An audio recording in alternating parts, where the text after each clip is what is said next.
नमस्कार दोस्तों, Manu short hand classes में आपका स्वागत है। यहाँ आपको मिलता है 110 शब्द प्रति मिनट डिक्टेशन। डिक्टेशन की आउटलाइन और पीडीएफ के लिए हमारा टेलीग्राम ग्रुप ज्वाइन करें। डिक्टेशन शुरू होगी 3 सेकंड बाद।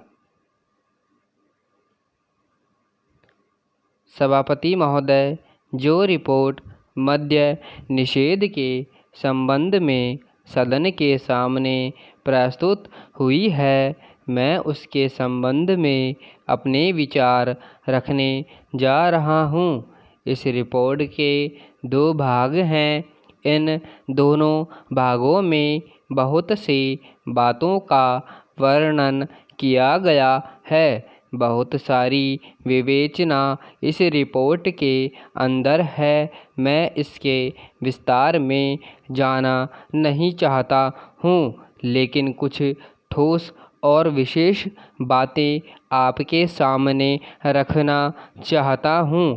पहली बात तो यह है कि क्या नशाबंदी हमारे लिए आवश्यक है? क्या यह आवश्यक है कि हम मद्यपान न करें? इस पर ध्यान देने से आपको पता चलेगा कि जो भी काम अपने हाथ में लेते हैं, चाहे वह खेती का हो, व्यापार का हो या यांत्रिक युग और विज्ञान का हो, उसके लिए आवश्यक है कि आदमी का मस्तिष्क ठीक तरह से काम करे। अगर मस्तिष्क का संतुलन बिगड़ जाता है तो वह उसको ठीक तरह से कर नहीं सकता। और यह शराब एक ऐसी चीज़ है जो कि व्यक्ति के मस्तिष्क का संतुलन खो देती है। इसलिए हमारे देश में हमारे नेताओं ने यह आवश्यक समझा था कि अगर इस देश में सामाजिक और आर्थिक जीवन का संतुलन ठीक रहता है, लोगों को किसी चीज़ का ज्ञान देना है, किसी चीज़ को उन्हें सिखलाना है, तो उसके लिए आवश्यक है कि इंसान का दिमाग ठीक रहे।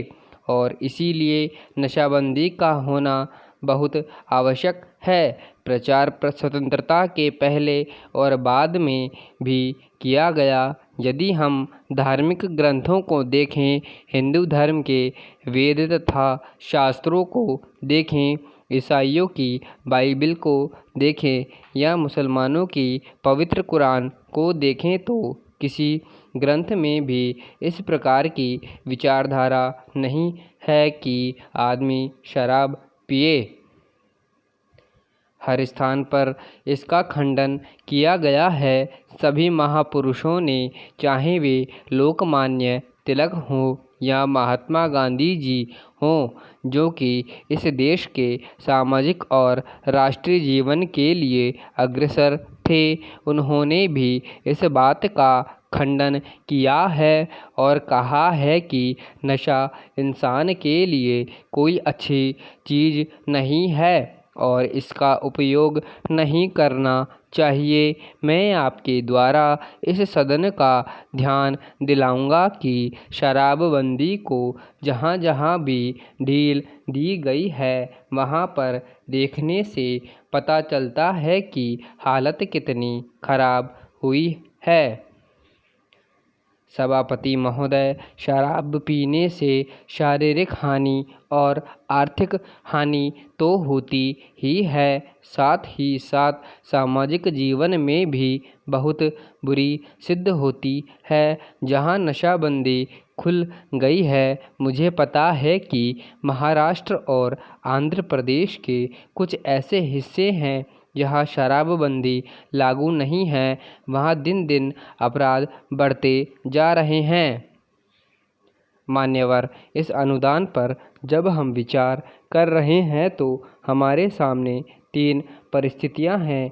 नक्सलवादी किसान विद्रोह, देश के अनेक भागों में अकाल की काली छाया और आंदोलन की बढ़ती हुई लहर।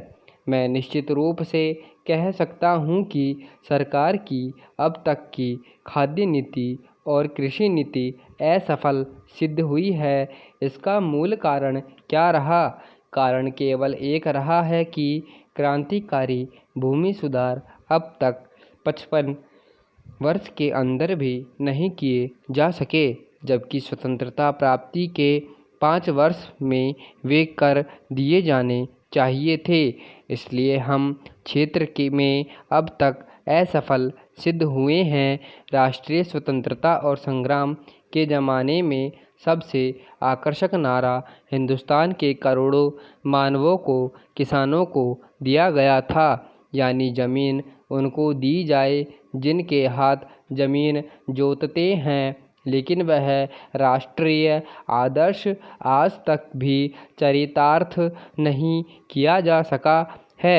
एक तरफ करोड़ों एकड़ प्रति बंजर ज़मीन पड़ी है, जो कि सरकारी आंकड़ों के हिसाब से 11 करोड़ एकड़ से कम नहीं है। इन ज़मीनों का उपयोग न होने के कारण आज किसानों की समस्या हमारे लिए एक महान विभीषिका का प्रश्न बन गई है। आज स्थिति यह है कि करोड़ों खेत मजदूर, भूमिहीन आदिवासी, हरिजन एक तरफ पड़े हुए हैं और दूसरी तरफ करोड़ों एकड़ प्रति बंजर ज़मीन अनेक रूप में पड़ी हुई है, लेकिन उनका समागम नहीं होने दिया जा रहा है।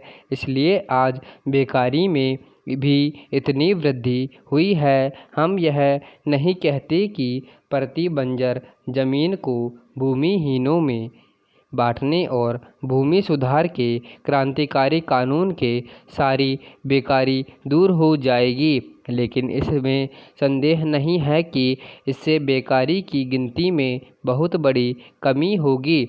सरकार को इस तरफ ध्यान देना होगा।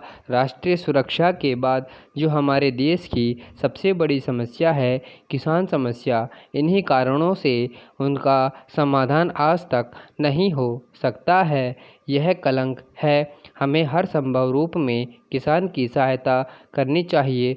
समाप्त। धन्यवाद।